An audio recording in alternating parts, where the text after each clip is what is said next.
Okay, and we're live. Hello, everyone. My name is Clark Towson. I'm the CEO of INTJ Billing. And in this video today, I'd like to talk a little bit about research that I've been doing in 2021 and offer you the insights I've had about Bitcoin. Now, this research and these insights, I've gathered a whole lot of graphics and other details from other people's posts on the internet. I've gathered them from a variety of places, from YouTube, from Twitter, from basic Google searches, and pretty much anywhere that I've found some really good insights into Bitcoin. So um, some of you know that I run intjbilling.com, which is a Bitcoin consultancy company, and that I also provide research to my clients as part of the service that I offer them. So in today's video, I'm just going to take you through a number of these graphics. I'm just going to talk through them in this live stream. This is the first live stream that I've done here in YouTube, so please bear with me with the technology. I'll be setting up a green screen and other and doing a couple of other things to improve the quality of this over time. So, all right, let's get started. So, let me just bring up the other window. All right. So what you're looking at there. Okay, let's start from the beginning. So. You have to excuse the images. I've numbered them. This is actually for another document, so ignore the image numbers as I've numbered them within this document. But um, first graphic there is talking about the Netscape moment. So Netscape Navigator, when it first came out in 1995, at the time, only 16 million people worldwide were were on the internet, were using the internet. But Netscape came along and made the internet accessible and easy to use to a greater variety of people.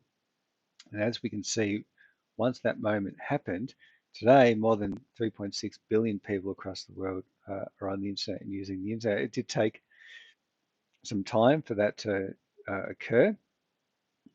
So it's what, 26 years in total to get from 16 million people to 3.6 billion people. Now, cryptocurrency, where Bitcoin is at the moment, when I got into it in early 2017, that was approximately equal to the internet in about 1992, 1993. Bitcoin had about 5 million users at the time versus, you see the internet back then had 16 million users back in 1995. In about 1993, it had about 5 million-ish users in total. So we can see that at the moment, I believe that Bitcoin has not yet had its Netscape moment. Now, that Netscape moment referring to the time when a piece of technology has come along to make another piece of technology very easy to use and accessible to a wider marketplace. So with Bitcoin, I expect that at some point in the near future, we're going to see an app come along, maybe a Bitcoin wallet, or there'll be some kind of app that comes along and makes Bitcoin so easy to use that it'll become accessible to a much wider group of people, and will go from the number of users that we've got today, which is it's over 100 million users worldwide of Bitcoin today, into the billions of users over the next five years, maybe 5 to 10 years. So you see in this graphic here, Bitcoin's trajectory, currently where we're at, we're still within the innovators to maybe the early adopters stage. You can see that institutional adoption is starting to happen. We need to go through these phases until we get all the way up here to the laggard. So we're early and we're here. We are here early in Bitcoin. Bitcoin's adoption curve and Lindy effect. You can see here over time, the Lindy effect, Bitcoin price here on a log scale, where we're at today. So we're still pretty much at the collectible stage. We need to get to collectible plus store of value and all the way up to full global money, and that's going to take time. And the Lindy effect is very important because over time, uh, if something is being used as and seen as a store of value, it becomes more entrenched as that store of value. And as it goes towards becoming full global money, I believe that Bitcoin will become the most valuable currency in the world over time and the world's #1 reserve currency, most valuable currency. You can see here Bitcoin's trajectory beating the internet. You can see the trajectory that Bitcoin is on. Now, this is from the Invest Answers channel. It's a fantastic channel. I highly recommend everybody check it out. Um, have a look at that channel. He does some brilliant work over there. And he put up this graphic, and you can see there that the internet versus Bitcoin, and Bitcoin is beating the internet in terms of its trajectory. Bitcoin recently surpassed Visa and MasterCard, which is very interesting. It's actually on track now to surpass silver, market cap of silver. This post here from Willie Woo, this Twitter post, I thought was very interesting. Plan B retweeted his post, and he's saying that the internet in 1997 is the equivalent of Bitcoin in 2021. So by that account, 1993 would have been the approximate equivalent of Bitcoin in 2017. So you can see here that we are still early, and the internet in 1997, that's what Amazon looked like, and Bitcoin 2028, internet 2010, we know what the internet looked like then. So we're all still very early. Another graphic here, the Bitcoin in 2021, equivalent to Apple in 97, Bitcoin 2028, equivalent of Apple 2010. We're still way early, right? Now, there's an article that, if you haven't seen it, do check it out. It's called Billions Registered. It's a Wired article. It's a famous article from 1994. It's a must read when thinking about the opportunities that really that Bitcoin represents in 2021, just how early we really are. Do have a look at that article. The author of that article was registering domain names of major corporations. He registered McDonald's.com back before McDonald's understood what the internet was and that they needed an internet strategy and they needed to register.com and so on. So do read that article and have a think about Bitcoin and how early we are. Michael Saylor, I think, is going to become the richest man in the world in the years to come. Yep, richest man in the world because of all the Bitcoin that he owns, right? And MicroStrategy is continuing to accumulate Bitcoin. Got over 109,000 Bitcoins now. Pretty much double their money on Bitcoin as well. They made about $3 billion. That's US, 3 billion US. And his sailor is he's saying that buying Bitcoin today is the equivalent of buying up blocks of Manhattan real estate back in the early days. This graphic here, Bitcoin stock to flow ratio, charts BTC, interesting guy. This is from Twitter. Do check him out. He posts very interesting stuff. You can see that the stock of total Bitcoins over time, and then the flow of new Bitcoin total for the last year, and the stock to flow ratio and where we are today and where we will be over time. Right? Bitcoin becoming the scarcest asset in the world, with the highest stock to flow ratio of any asset in the world, Bitcoin being a fixed in supply, not a variable supply asset. Plan B, the creator of the Bitcoin stock to flow model, stock to flow Model X. He's talking about the worst case scenario for 2021. December, $135,000 per Bitcoin, which is approximately 180,000 Australian dollars. You can see that Bitcoin's prices pretty closely matched the stock to flow model. You see here, this is an interesting chart from Charts BTC. You can see from the genesis to first halving how Bitcoin behaved. then the first to the second halving, second to third halving, and then the fourth halving, third to fourth. He's talking about these in epochs. So we're at the fourth epoch, and these are the types of price ranges that we're looking at between 100,000 up to $500,000. So we'll be somewhere within the 100 to $400,000 range, most likely, for this epoch. Right? Still got a long way to go.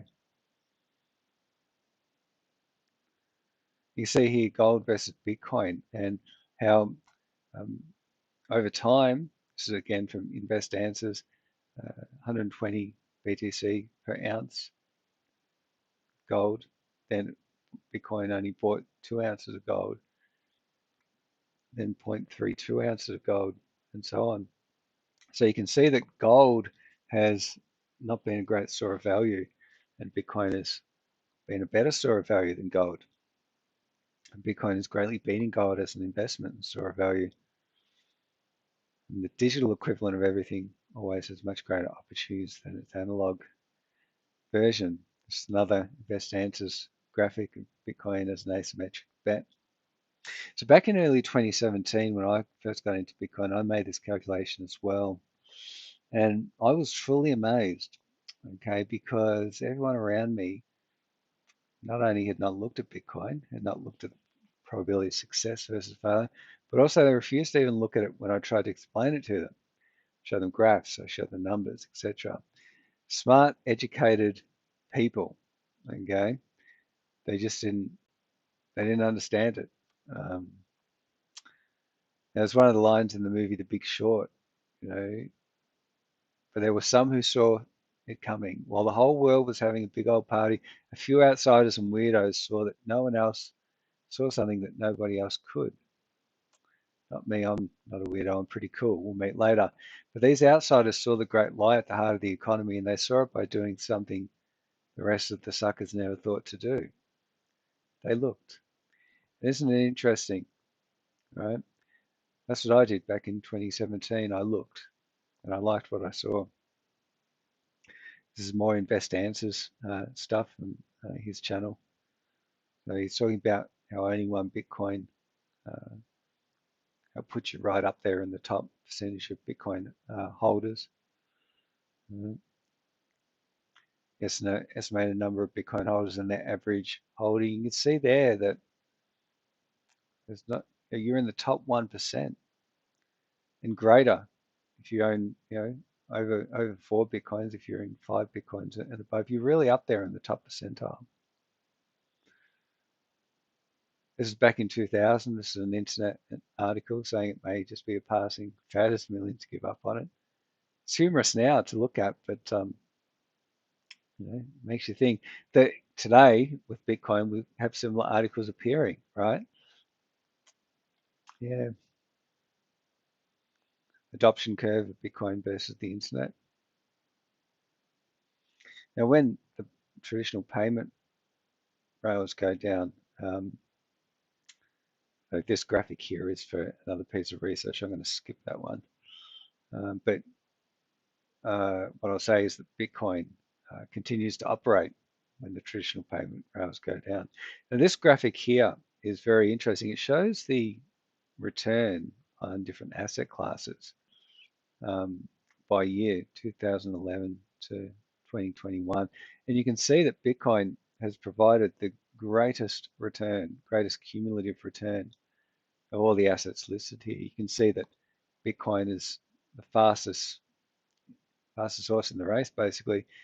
Then there's the Nasdaq, the US large caps, small caps, REITs, all the way down, where you see the lowest returns are in commodities, cash, gold, EM stocks, bonds, etc. So you can see right up here, Bitcoin is it's really outperforming.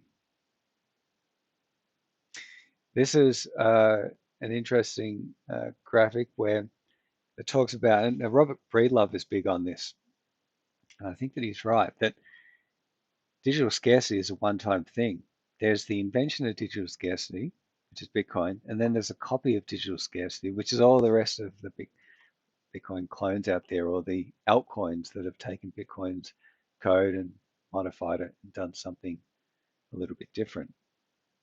It's a Bitcoin's digital scarcity, or the altcoins are copies of that. It will never have the value that Bitcoin does. And the Bitcoin has already won the race of store of value. It's a adoption curve. So just remember one thing when it comes to technology adoption, that Bitcoin is faster than the internet when it comes to adoption. Now, my consultancy business, INTJ Billing, it's been very interesting dealing with my clients. When I set out to create this consultancy, I set out to help people and teach people about Bitcoin. What I found was that they didn't want to be taught about Bitcoin. They wanted to know when to buy, when to sell. That's where the demand is in the space. Yep. And you can see there, I say people want the benefits. So I say, let's give it to them and charge a transaction fee and just be a middleman.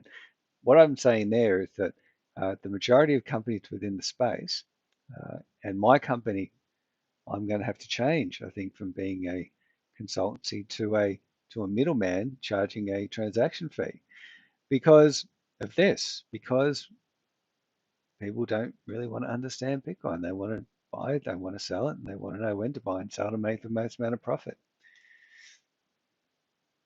Okay, Michael Saylor talks about dominant digital networks and how that once a digital network has reached $100 billion or greater, then it becomes dominant and it never gets beaten.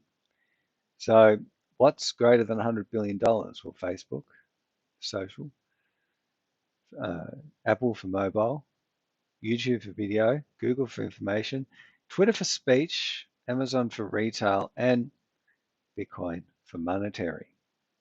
So we're greater than $100 billion today, over 10 times greater than that. In fact, we're over $1 trillion market cap for Bitcoin.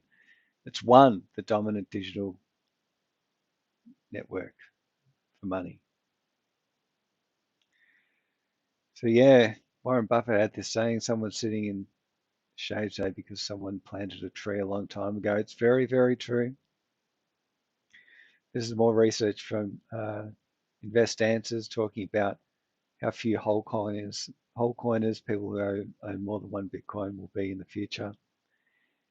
The number of Bitcoin per millionaire, it's only 0.2745.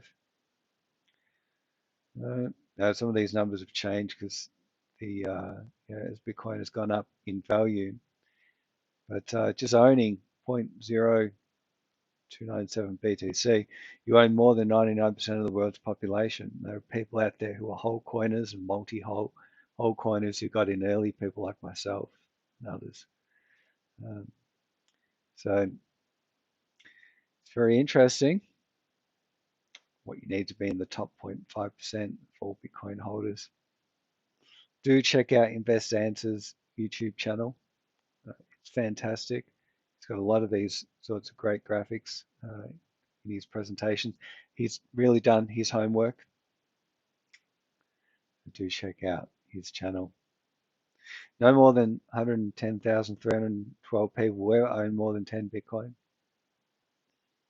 You can see the pyramid, Bitcoin wealth pyramid, top 1%, 260,000 people who have got over 3.3 Bitcoin. You've got the next 10%, 5.2 million who own more than 0.3 Bitcoin. So it goes. So it's interesting that I'm over the top 1% because of how early I got in, and other people that I helped to get in back in the day when I started INTJ Billing back in early 2017. Some people who listened to me got in and very thankful that they did listen. Others who didn't, and they're not so happy they became the haters, right?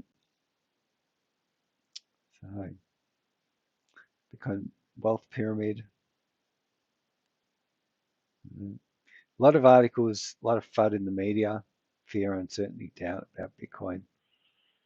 And just think if the mainstream media are so wrong and manipulative about Bitcoin, just imagine how wrong and manipulative they are about so many other things, right? Right. So you can see they have pronounced Bitcoin dead, it's going to crash, it's going to end, it's headed to zero, on and on, whilst the price of Bitcoin is way up here today, all this negativity would have and did stop a whole lot of people getting into Bitcoin. This graphic is very interesting, right? 2010, I'm a millionaire because I own a house and a car. You got the Bitcoiner. 2020, I'm a millionaire. Again, it's the house, right? No car. I'm a Bitcoiner. The Bitcoin now has the house. 2030, I'm a millionaire. It's an old shack. Bitcoin's got a beautiful house and car. 2040, he's a Bitcoiner. They say he has a whole coin. Whoa. So buy a castle. And this is what we're looking at in the future, right? It's what we're looking at with Bitcoin in the future. I mean, it's hard enough today to buy one full Bitcoin. It's 83,000 Australian dollars. And then, in the years to come, when it hits 830,000 Australian, imagine that when it's 10 times the value. I mean, that's what we're talking about here. So if you don't have one Bitcoin, try to own one Bitcoin because, over time, it's only going to get more expensive. It's another graphic here about the epochs and where the price is looking at possibly going. This is interesting because you can see where we currently are at 62,000 US or 80,000 Australian. But once we go through the big parabolic run up, it's saying we're going to go 100,000, 200,000, 300,000, maybe up to 400,000 before crashing back down again and then coming back up again. And so it goes until we get into the fifth epoch. We see these big parabolic waves upwards and downwards. 10-year compounded annual growth rates. You can see there that Bitcoin has greatly beaten all the other assets here. Demolished gold, demolished the S&P 500, demolished the Nasdaq, certainly demolished US Treasuries, beaten out Tesla and Amazon. BTC Pay Server, great piece of technology. I utilize it. Look it up, look into it. I've been doing some work with it. I've made some videos about this. I highly recommend BTC Pay Server. This is Bitcoin year-to-date absolute and risk-adjusted returns. Bitcoin's right up the top there. Got a graphic here about Bitcoin market performance versus other assets. So you can see the Internet of Information, which exists today. So we've got TCP/IP as the protocol layer. No ownership possible of TCP/IP. Then the application layer, we've got the FANG stocks, Facebook, Amazon, Google, Netflix, Apple. And that's where the money is today in the upper layer, the application layer. But when we're talking about the Internet of Value today, the money is in Bitcoin, the currency, or the protocol layer. Whereas the Bitcoin, the network up here, it's not so much money in it in comparison to owning the actual asset, owning the protocol. So with Bitcoin, it's possible to take an entire ownership stake in the entire Internet of Value. The way you do this is by buying and owning Bitcoin. This was never directly possible with the Internet of Information. The value there accrued to big tech companies. So the strategy was to buy shares in those companies to capture the value they created. This is one of the tricky paradigm shifts new investors must wrap their heads around to understand Bitcoin's full magnitude. Bottom line, buy and hold Bitcoin. You see technology adoption of various technologies, the telephone, TV, video games, MP3 players, cell phones, social media, credit cards, radio, fridge, etc., and Bitcoin. And you see Bitcoin is here, right? It's here. And it's going to go all the way up to the top here. So we're at very early days, even right now in 2021. Willie Woo's tweet, in terms of adoption, Bitcoin's roughly the same users the internet had in 1997, but Bitcoin's growing faster. Next 4 years, on current path will bring Bitcoin users to 1 billion people which is the equivalent of 2005 for the internet. It's another image here from charts BTC talking about the prices of Bitcoin. What I'm saying there is, why would I want to cash out of an asset? People say to me, "Oh, Clark, you haven't made any money until you cash out." Cash out? Why would I want to cash out of an asset that's increasing at such high compound rates over the past 10 years and will almost certainly continue increasing at high compound rates over the next 10 years? Why would I trade a scarce fixed in supply asset for cash, which is infinite in supply? Now, if the world understood this, there'd be a stampede into Bitcoin. So the world understands other assets, but every other asset, whether we're talking about real estate, stocks, bonds, businesses, whatever it might be, they're variable in supply. They can be increased in supply. No other asset on earth is fixed in supply like Bitcoin. Right? That's monetary good. Sure, there's altcoins, right? But Bitcoin's one store of value. It's one. So Bitcoin is fixed in supply. This is another best answers chart. 21 million Bitcoin allocation. You see there. The world's left to find over 3.15 million coins. By his calculations, I think he's pretty much right about that. So that's what the world's fighting over. Michael Saylor here is talking about an infinite stock to flow ratio.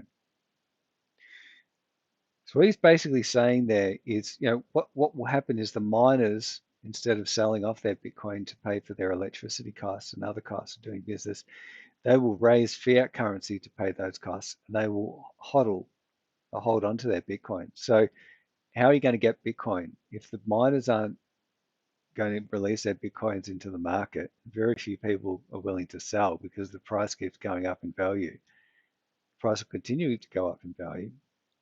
It's the only way that people will be tempted to part with some of their Bitcoin, right?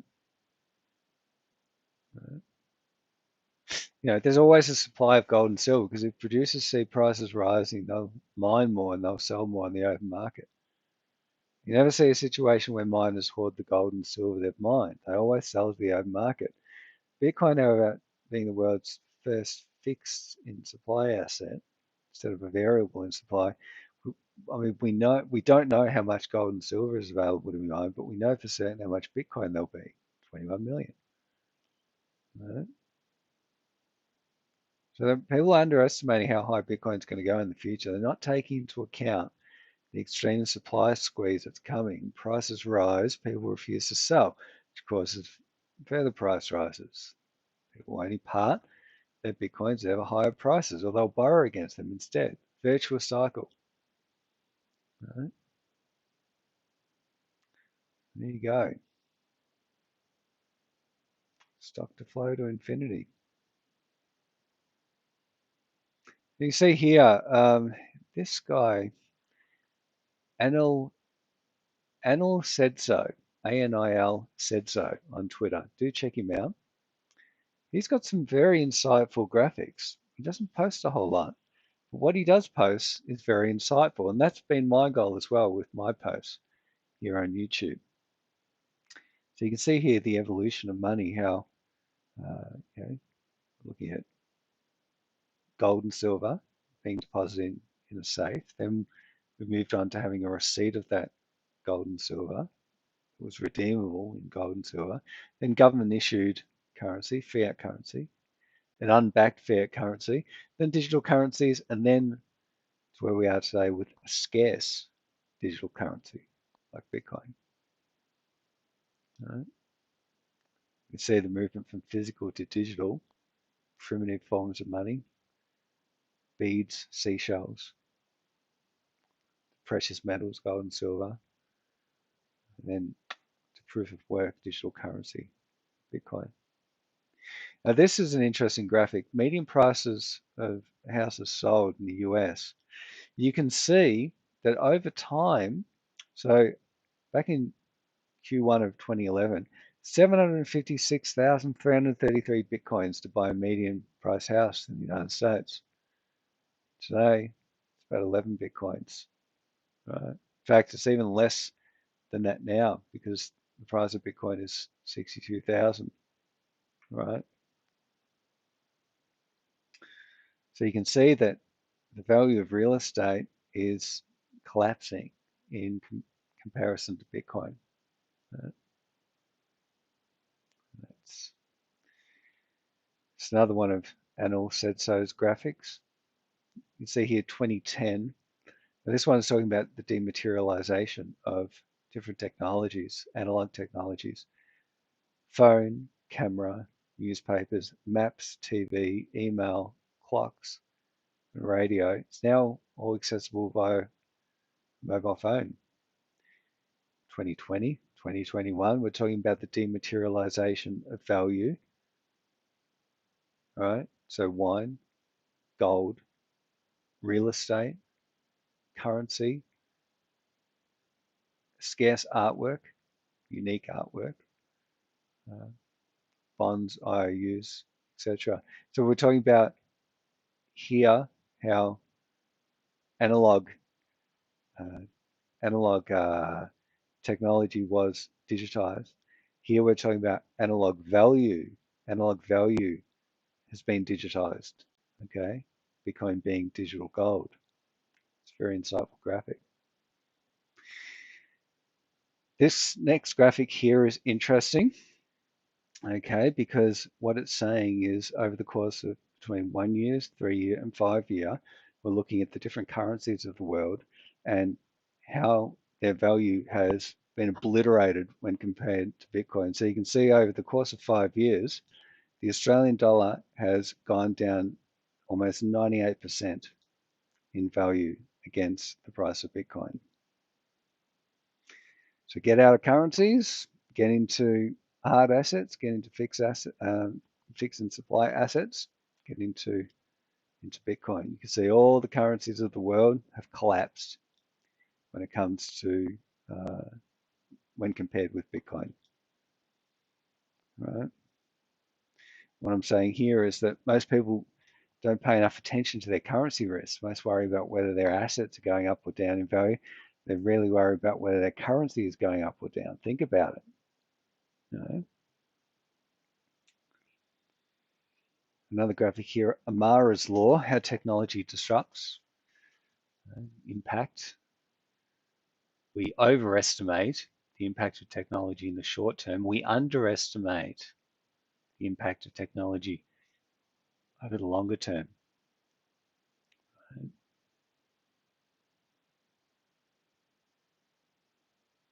This graphic here from Binance was really fascinating. Only 0.27% of the entire global population can own one Bitcoin each. And you can see there, you can see right at the bottom, you got the two people there. They only represent the 0.27% of that global population on this scale, on this graphic, right? Very rare to own Bitcoin, especially to own whole coins in comparison to the entire population. This graphic here, see Bitcoin and traditional assets over time, 10-year return of Bitcoin, 1,467,287%.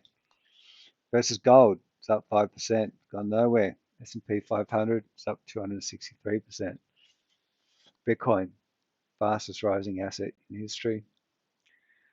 It's been an incredible ride. Bitcoin, the scarcest asset in the world. Fiat supply is unlimited. Okay. Gold supply is unknown. Bitcoin supply, we know it's 21 million, it's fixed. Bitcoin prehistory.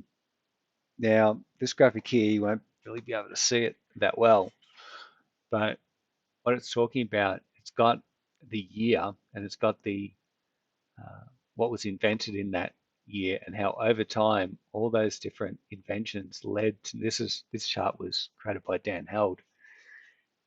How all those different technologies made their way essentially into Bitcoin. Uh, so yeah, there were a number of things. David Charm, his blind signatures. Um, there was elliptic curve technology back in, elliptic curve cryptography back in 1985. We have Y Dai and his paper, Nick Szabo's work, uh, David Charm with his DigiCash. So it goes all the way up to Satoshi Nakamoto, his white paper, Bitcoin, peer-to-peer electronic cash system, Bitcoin being launched in 2008. Yeah, so that's it. That's some of my research insights for 2021. I hope that you've enjoyed this presentation. I'm considering doing more live streams like this on YouTube.